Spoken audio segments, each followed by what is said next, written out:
da Constituição e hoje trataremos do assunto Estado de Sítio. O Estado de Sítio é um dos estados de excepcionalidade previstos na Constituição Federal de 1988 e está presente no título 5, seção 2 da Constituição. Junto a ele está também previsto o Estado de Defesa, que é um estado que vem antes ao Estado de Sítio, que é decretado por meio de decreto presidencial e pode também incluir uma avaliação, análise e fiscalização por parte do Congresso Nacional. Tem também o Estado de Defesa tem tempo limitado para sua duração, podendo ser apenas durante 30 dias, sendo prorrogado por igual período uma única vez. Já o Estado de Sítio, há duas previsões para sua instauração. Primeiramente, ele deve ser por meio de um pedido de instauração feito pelo Presidente da República para o Congresso Nacional, podendo o Congresso confirmar ou não confirmar a sua instauração dentre as duas possibilidades que eu vou mencionar a seguir. O Estado de Sítio só pode ser instaurado em duas situações. A primeira é quando o Estado de Defesa falha nas medidas que foram anteriormente implantadas ou em caso de guerra declarada ou agressão armada.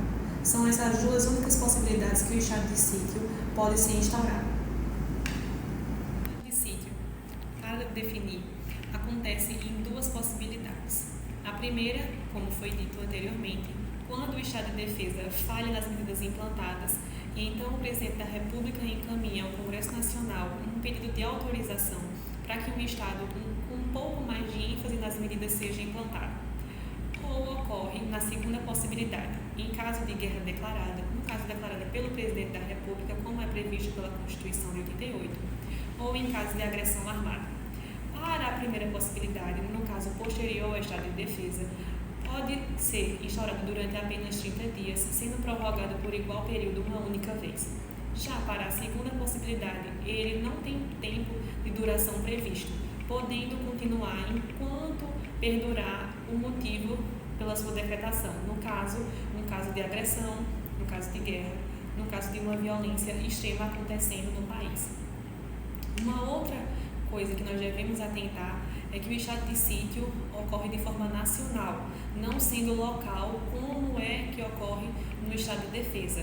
Portanto, uma vez autorizada a sua decretação, o Estado de Sítio perdura durante o momento que for previsto e será instaurado e aplicado de norte a sul, de leste a oeste, em todas as localidades do país. Outra característica do estado de sítio trata-se do tocante às restrições de direitos. Entre esses direitos que passam por essas restrições são direitos que estão previstos constitucionalmente, mas que na possibilidade de um estado de sítio eles passam a ser limitados. Entre eles é possível citar a liberdade de reuniões, onde o Estado passa a cuidar e a regulamentar e limitar, inclusive, essa unificação de pessoas, essa reunião de pessoas, principalmente na esfera, nos contextos públicos.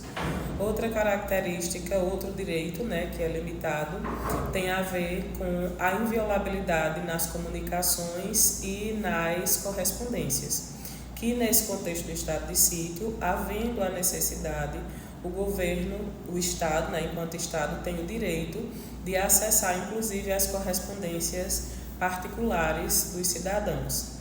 Com relação ainda à liberdade de expressão, que é um outro direito previsto na Constituição, que no estado de sítio também passa a ser limitado, nesse caso, o Estado controla as notícias e aquilo que vai ser veiculado na imprensa.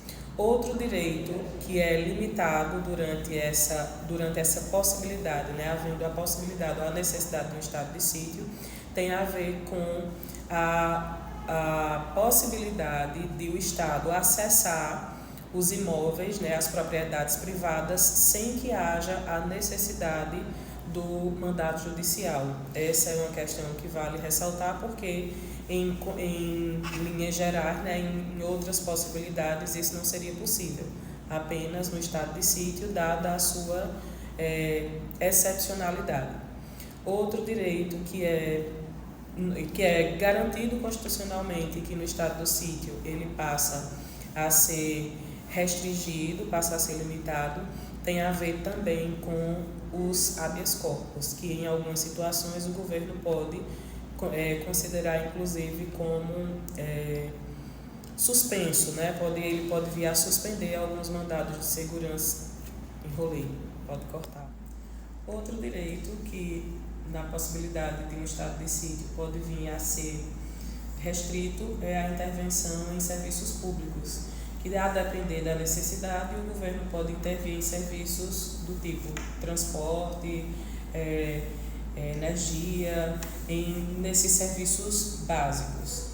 Outro direito constitucional, que nesse período, né, havendo essa necessidade, eles podem estar restritos, tem a ver com a requisição de bens, que aí nesse contexto o governo pode, dependendo da necessidade, recorrer a bens de indivíduos particularmente, né, propriedades particulares, e aí ele pode requerer esses bens para finalidades e para utilidade estatal.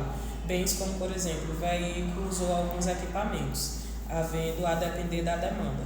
E, por fim, um direito constitucionalmente garantido que pode vir a ser restrito nesse período é o habeas corpus, que pode ser, em alguns casos, o Estado pode considerar como inviável e, portanto, ele pode ser suspenso.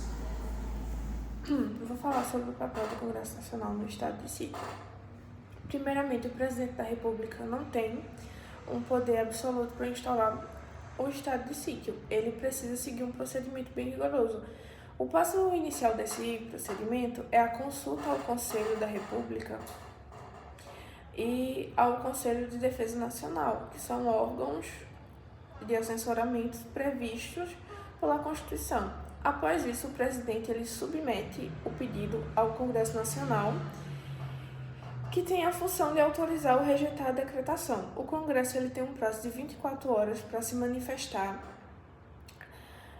e deve funcionar em sessão permanente até que a votação ocorra. Para que o estado de sítio seja aprovado, é necessária a maioria absoluta dos votos, ou seja, a maioria dos membros de cada casa. Essa exigência, ela reforça a ideia de que o estado de sítio só pode ser decretado quando houver consentimento político mínimo, protegendo o país de decisões autoritárias ou precipitadas. O Congresso ele não entrega carta branca ao presidente, ele impõe limites claros e objetivos da atuação do Executivo durante o estado de sítio. Esses limites envolvem a duração do estado de sítio, ou seja, quanto tempo será validado, a área territorial afetada em todo o país ou apenas em uma determinada região, e especialmente quais direitos fundamentais serão restringidos. Dentre desses direitos que podem sofrer restrições estão, por exemplo, o direito de ir e vir, o sigilo de correspondência e comunicações, o direito de reunião, até a liberdade de imprensa em alguns casos. Mas tudo isso precisa ser deliberado e aprovado pelo Congresso, que atua como um moderador, garantindo que as restrições sejam necessárias e proporcionais e temporárias. Durante todo o período em que o estado de sítio está em vigor, o Congresso Nacional continua funcionando sem interrupções, mesmo que estivesse em recesso. Isso é uma exigência constitucional. Além disso, o Congresso deve formar uma comissão composta por 5 parlamentares que serão responsáveis por acompanhar e fiscalizar a execução das medidas adotadas pelo Presidente da República. O Executivo, por sua vez, deve informar continuamente ao Congresso os autos praticados com base nos decretos de estado de sítio.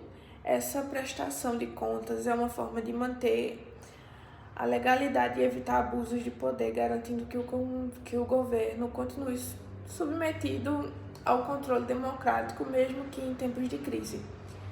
Outro papel fundamental do Congresso é que ele tem o poder de a qualquer momento revogar o estado de sítio antes do prazo previsto.